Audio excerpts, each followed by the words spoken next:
안녕하세요. 사연을 부탁해입니다. 오늘의 사연을 소개하겠습니다. 상견례를 끝낸 다음날 고모가 집으로 들어와서 엄마에게 폭풍 질문을 했어요.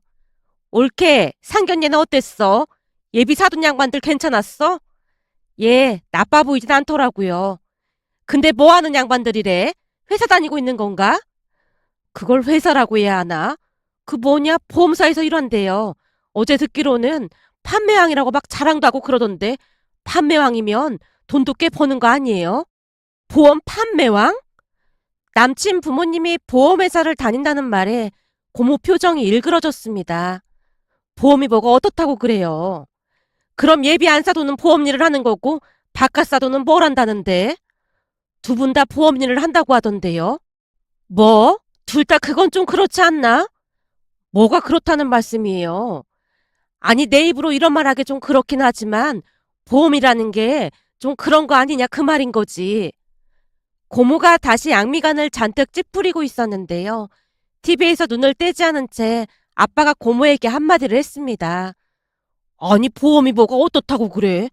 꼭 필요한 사람한테는 도움이 많이 되고 실제 보험회사 다니는 사람 중에도 억대 연봉 받는 사람도 많다고 하더구만. 누나 어디 가서 그런 말 하면 무식하다는 소리 들으니까 절대 그런 말 하지 마. 보험이 무슨 사기 그런 것도 아니고 난 두 분이 열심히 노력하면서 사는 모습이 보기 좋기만 하더구만 뭐. 나도 비하하거나 그럴 의도는 아니었어. 전에 보험회사 다니던 내 친구가 사기를 쳐서 난리가 난 적이 있었다 보니까 그 뒤부터는 보험사 다니는 사람들이 좋게 보이질 않더라고. 고모가 지나간 이야기를 꺼내자 엄마가 궁금한 듯 물었습니다. 무슨 일이 있었던 거예요? 저한테는 그런 말 없었잖아요. 벌써 한참 전 일이라서 옳게는 잘 모를 수도 있어. 대체 무슨 일이 있었는데 사기라는 말까지 하는 거예요? 말도 마. 그때 걔 이름이 장옥순이었거든. 남편이 갑자기 사고로 세상을 떠나서 보험 일을 시작했다는데 친구들한테 보험 들어달라고 울고불고 어찌나 호소를 하던지 딱 해서 다들 하나씩 들어줬거든. 근데 보험 들어준 게 왜 사기라는 거예요? 우선 들어봐. 그 옥순이가 말이야. 그걸 몰래 빼돌렸다지 뭐야. 아니, 보험비가 자동 이체가 되는데 그걸 어떻게 빼돌려요? 그때가 한참 전 일이니까 그게 가능했어. 암튼 어떻게 한 건지는 모르겠는데 그걸 빼돌리다가 어느 날 들통이 났다는데 그 뒤 잠적해서 난리가 났었어. 그래서 못 찾은 거예요? 못 찾긴 왜 못 찾아. 찾아서 나중에 감옥까지 갔는데 그때 그 일 있고 나서는 보험 판다고 하면 영 믿음이 안 가더라고. 고모가 사연을 털어놓고 있자 아빠가 다시 입을 열었어요. 그건 사람마다 다른 거지. 다 똑같이 생각하면 안 되는 거지. 근데 보험을 아무나 하는 게 아니라는 생각은 했었지만 두 분 성격이 보통 쾌활한 게 아니더라고. 안 그래, 여보? 그러게. 상견례 내내 나는 혼이 나갈 정도였다니까. 난 그렇게 시끄러운 것도 영 별로야. 사람들이 좀 가벼워 보이잖아. 고모가 계속해서 볼멘 소리를 했지만 부모님은 그다지 신경 쓰지 않는 듯 해 보였습니다. 사실 남친 부모님이 보험 일을 한다고 했을 때 저도 조금은 꺼림칙할 수밖에 없었는데요.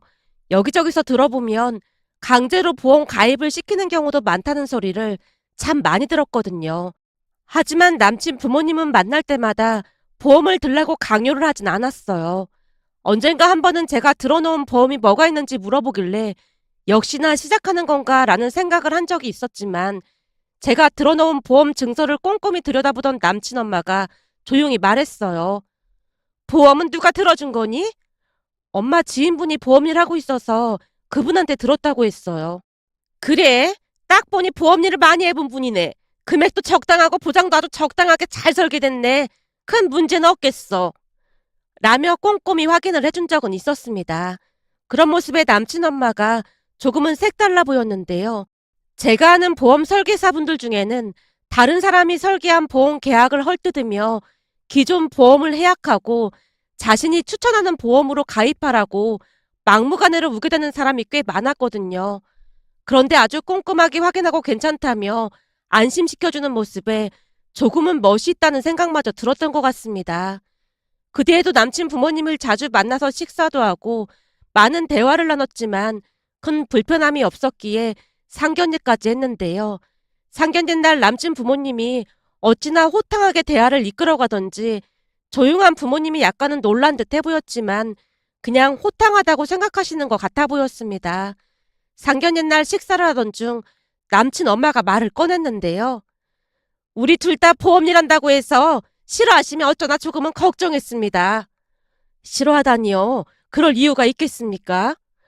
우리가 보험일을 하다 보니까 색안경을 끼고 보는 사람도 많아서요.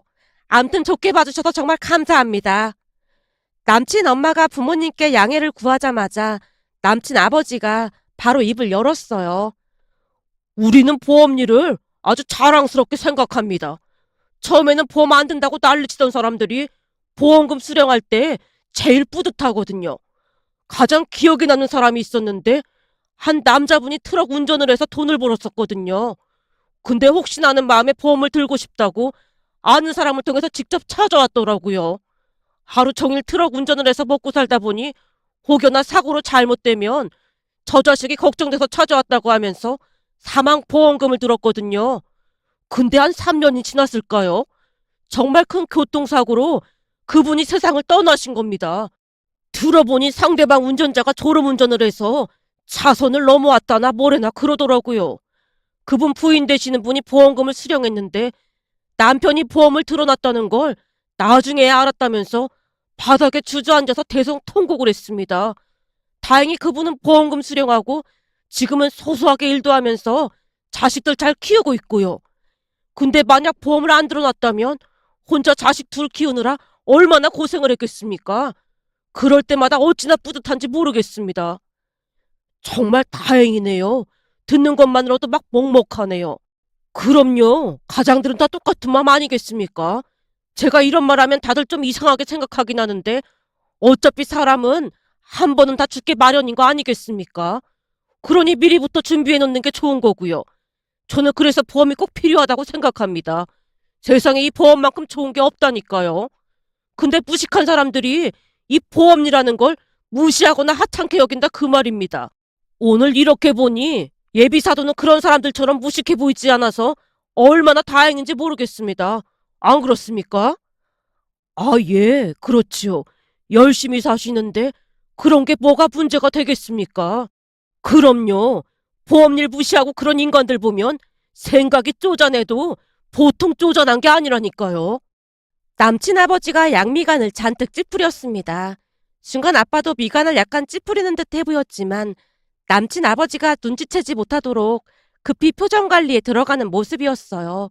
아마도 아빠가 호응을 한다고 생각했던 것인지 남친 아버지가 더욱 심취한 채 보험에 대해 이야기를 하기 시작했는데요.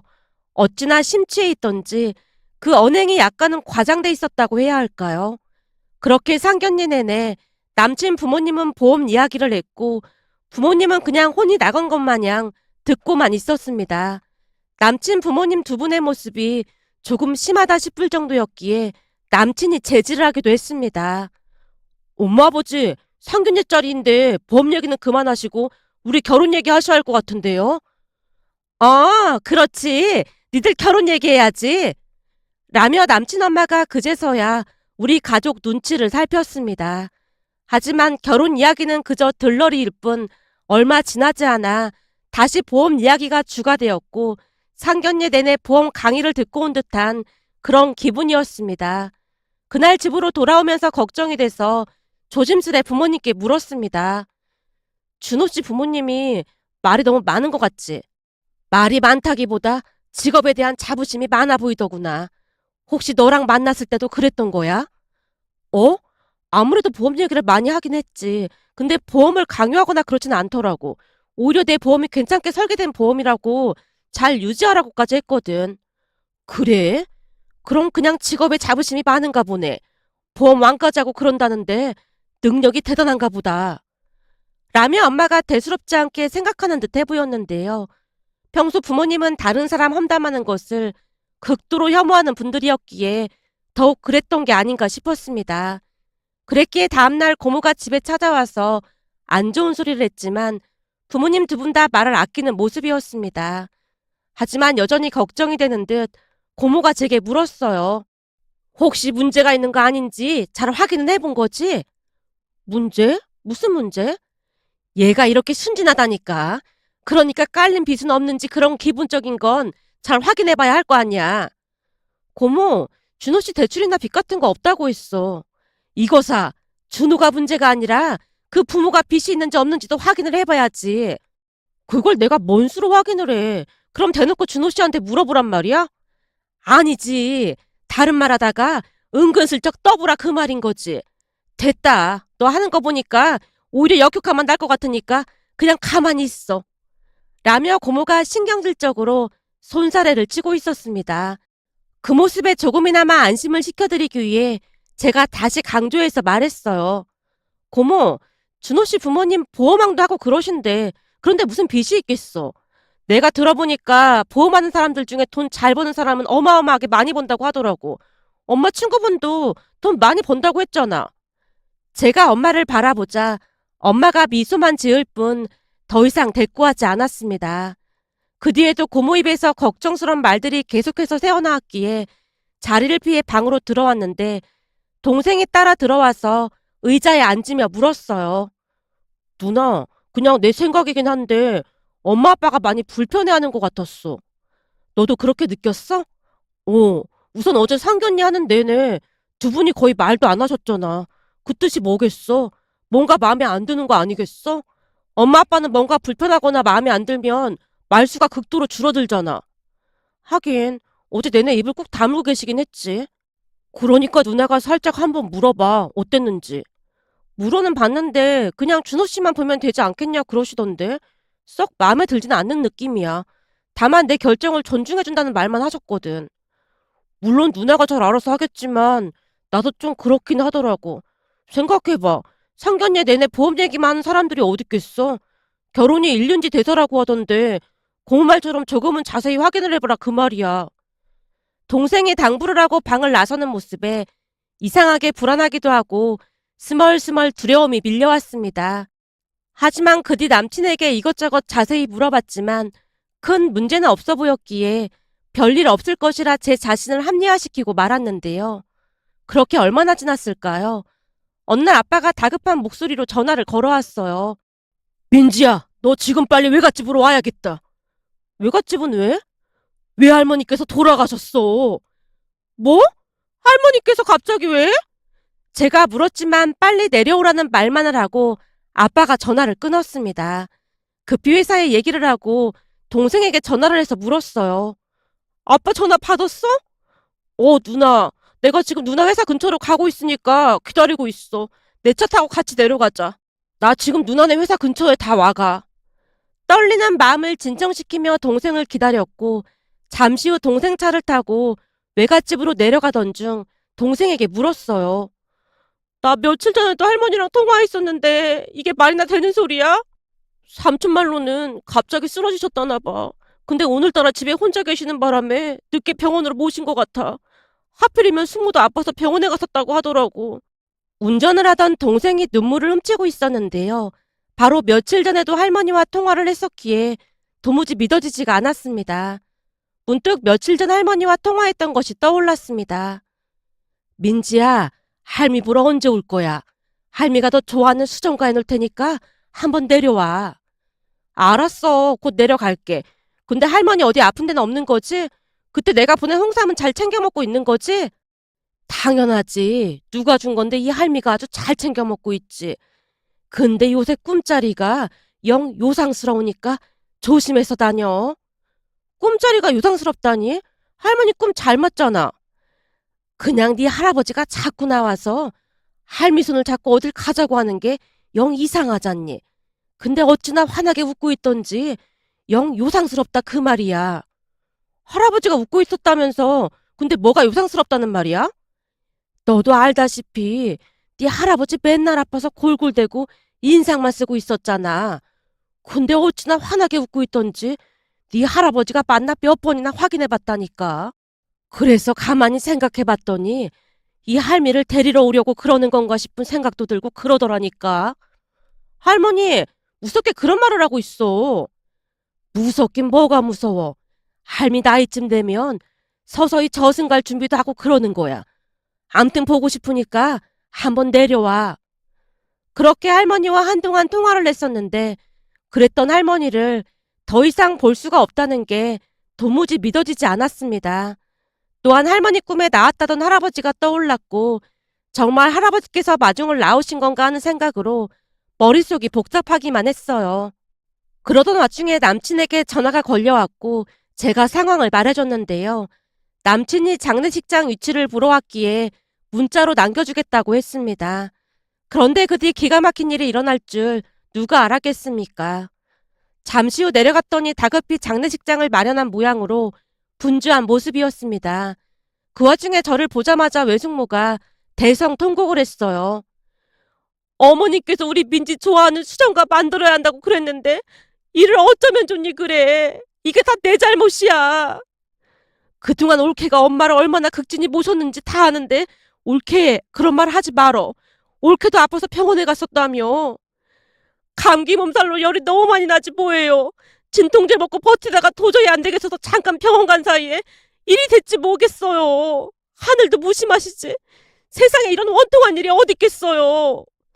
외숙모가 통곡을 하다가 실신까지 했기에 가족들이 다시 한번 혼비백산했는데요.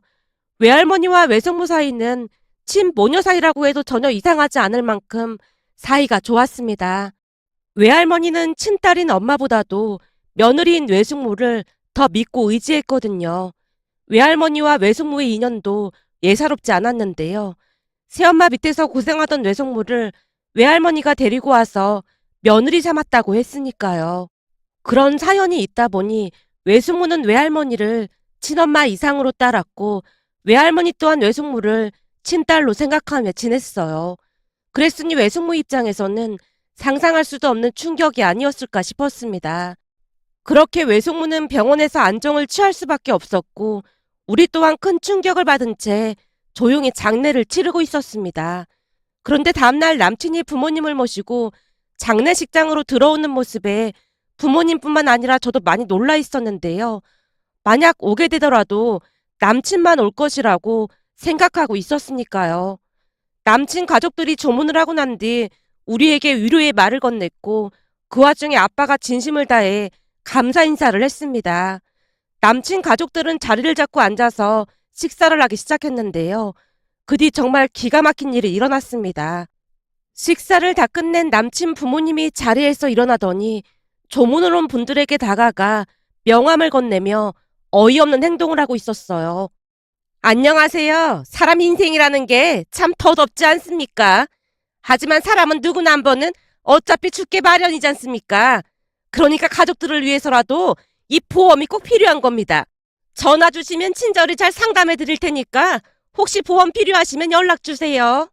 라며 명함을 돌리고 있었습니다.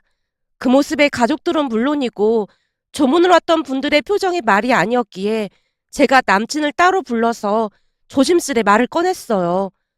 저기 여기까지 찾아와 준 건 정말 고마운데 장례식장에서 보험 얘기 꺼내는 건 좀 아니잖아. 그러니까 준호 씨가 가서 좀 말려봐. 말리긴 왜 말려? 난 자랑스러운데. 그게 무슨 소리야? 지금 여기가 어딘지 모르고 그런 소리라는 거야? 우리 부모님이 보험 왕이라고 했잖아? 그게 절대 그냥 된 게 아니거든. 저 정도 노력은 있어야 되는 거다 그 말이야. 아무리 그래도 그렇지. 여기까지 와서 이러시는 건 진짜 아닌 거지. 지금 우리 가족들 많이 힘드니까 그만 가줘. 민지야, 우리 부모님이 시간 내서 일부러 여기까지 조무는 건데 너야말로 너무한 거 아니야? 조문 끝났으면 그만 가야 할 거 아니야. 근데 장례식장에서 보험 영업을 한다는 게 상식적으로 말이 된다고 생각해? 멀리서 왔으니까 그냥 가기 좀 그렇고 해서 잠깐 하고 있는 건데 뭘 그렇게 예민하게 받아들이고 그래. 그리고 할머님은 어차피 연세가 있으셔서 노안으로 돌아가신 거잖아. 그때 우리 부모님 말씀 못 들었어? 사람은 누구나 한 번 죽게 마련인 거잖아. 그냥 자연의 순리로 받아들여야 하는 거야. 라는 미친 소리를 하고 있는 게 아니겠습니까? 그동안 제가 알고 있던 사람이 맞는 것인지 너무나 혼란스러운 나머지 눈까지 비비고 남친 얼굴을 다시 확인까지 했습니다. 하지만 남친은 잘못된 것을 전혀 모르는 듯 해보였어요. 오히려 자신의 부모님의 영업 능력이 존경스럽지 않냐며 헛소리까지 짓거렸으니까요. 결국 아빠가 나섰고 정중한 목소리로 말했습니다. 저기, 우리가 지금 너무 힘든 시간을 보내고 있습니다. 그러니 그만 가주시겠습니까? 아빠가 최대한 정중하게 말을 하기 위해 노력하고 있던 순간 그날 일찍 내려왔던 고모가 참지 못한 채 대화에 끼어들었습니다.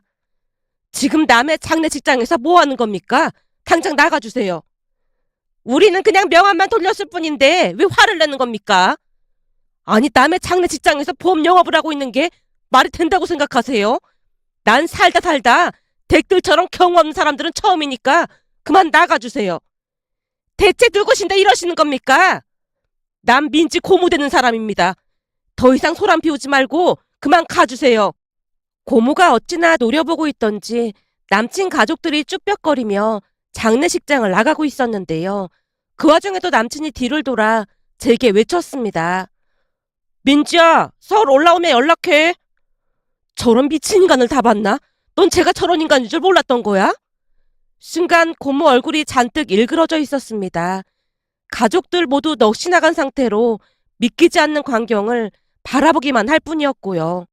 그렇게 장례식을 끝내고 남친을 만나 이별을 통보했지만 남친이 또다시 이해할 수 없다는 표정으로 입을 열었어요.